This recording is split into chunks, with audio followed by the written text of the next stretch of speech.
화가가 천사를 그리기 위해서 모델을 찾아냈답니다. 천사에 걸맞는 모델이 있을까? 한참 후에 찾았는데 너무너무 천사 같더래요. 그래서 그 사람을 모델로 해서 천사를 그렸답니다. 그리고 이제 세월이 지나서 이제 내가 천사만 그릴 것이 아니라 마귀를 그려야 되겠구나. 그 마귀의 모델을 좀 찾아야 되겠다 해서 모델을 어렵게 찾았답니다.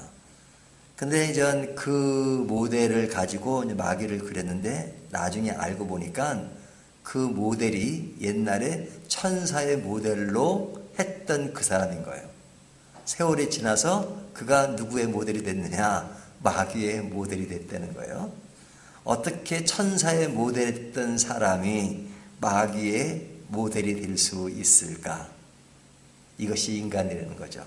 인간이 아름답고 그리고 멋있을 때는 천사의 모양이 나오지만 인간이 악하면 마귀의 모습이 나올 수 있다 하는 예를 보여준 것입니다. 똑같은 인간인데 천사와 같은 속성이 있고 마귀와 같은 속성이 있다는 거예요.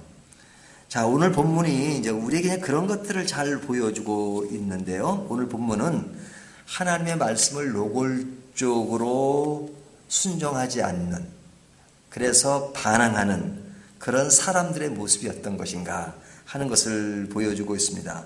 특별히 이제 15절부터 19절까지가 그런 모습을 보여주고 있는데요.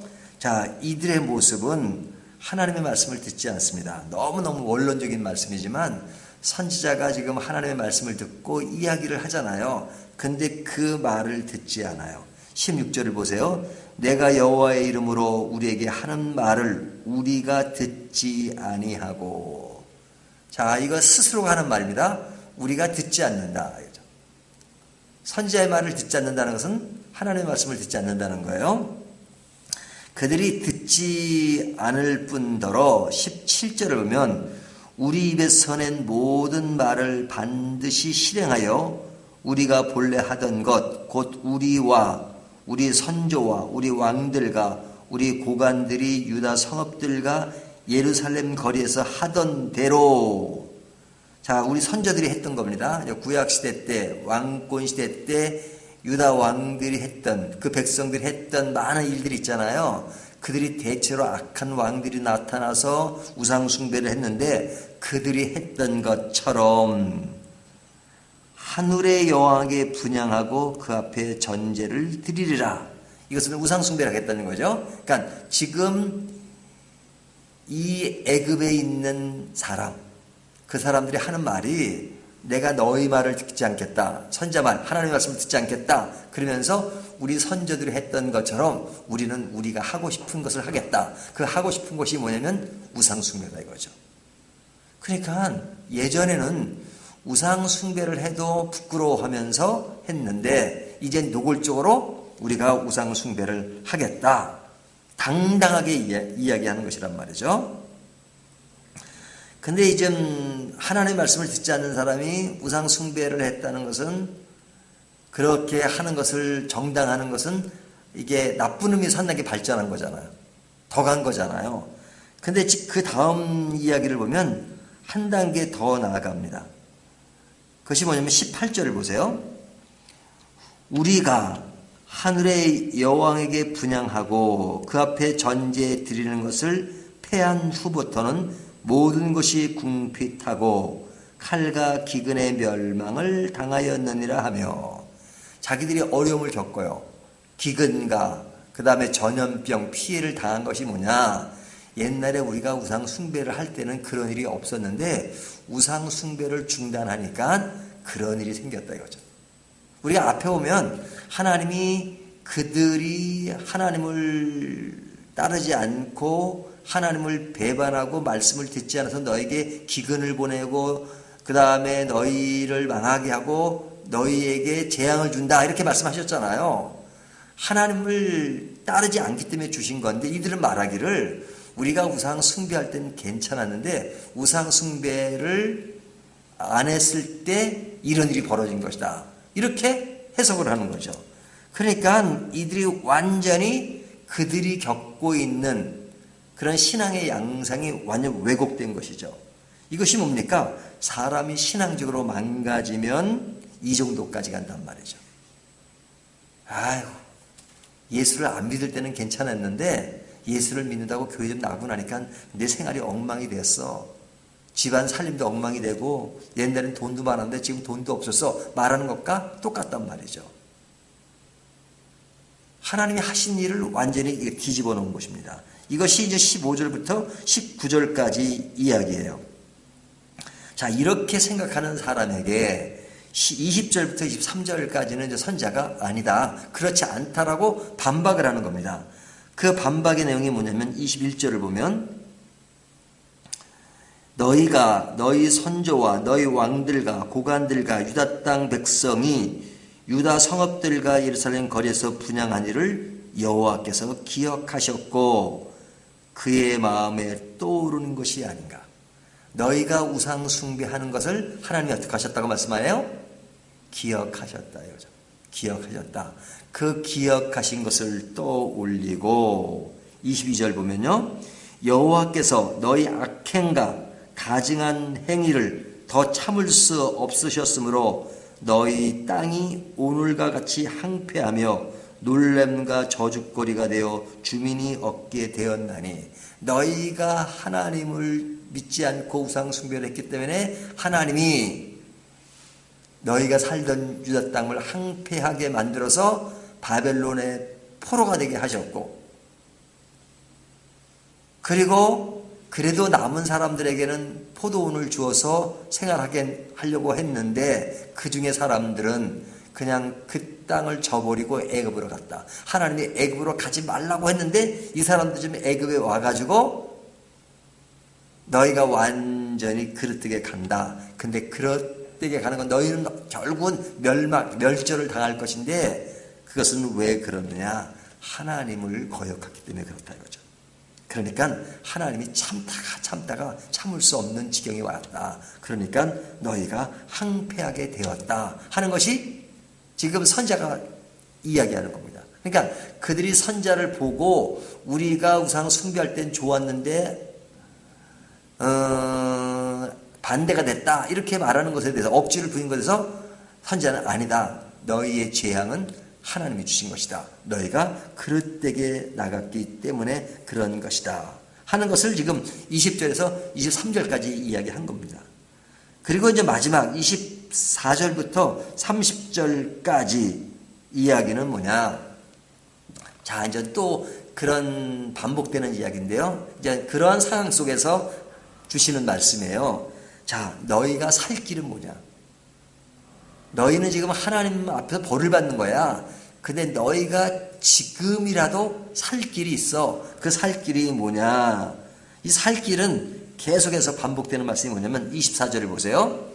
거기 보면 여호와의 말씀을 들으라 그러죠. 여호와의 말씀을 들으라고 합니다. 26절을 보면 거기도 보면 여호와의 말씀을 들으라 그러죠. 29절을 보면 여호와의 말씀이니라 하면서 여호와의 말씀이 나오죠. 30절 보면 제일 마지막에 여호와께서 이와 같이 말씀하셨느니라.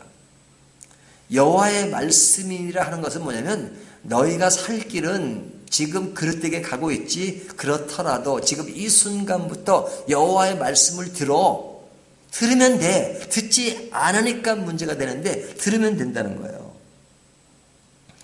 근데 그 여호와의 말씀을 하시는데 그 말씀의 내용을 보면요, 23절을 다시 올라서 보면 이렇게 말씀하십니다.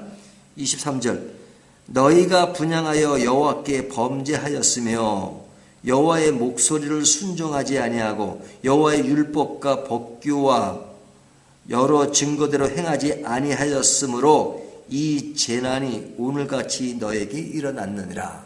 자, 너희에게 이 재앙이 일어나는 것은 너희가 잘못해서 그렇다. 자, 그러니까 이제 너희가 그렇게 우상 숭배하는 것을 좋아하니까 그래? 그러느냐? 그러면 하나님이 하시는 말씀이에요. 우상이 그렇게 좋으면 너희가 우상 좋은 대로 너희가 그대로 해라. 그냥 아주 그게 좋으면 그대로 해. 그래서 아주 우상 좋은 곳으로 보낸 겁니다. 사실은 바벨론의 포로가 된 것도 바벨론을 갔을 때 거기 우상 투성이잖아요. 그러니까 너희가 우상을 그렇게 좋아하니까 우상 숭배 마음대로 원하는 대로 해라 하는 이야기입니다. 그것이 26절 이야기예요. 26절 보면요.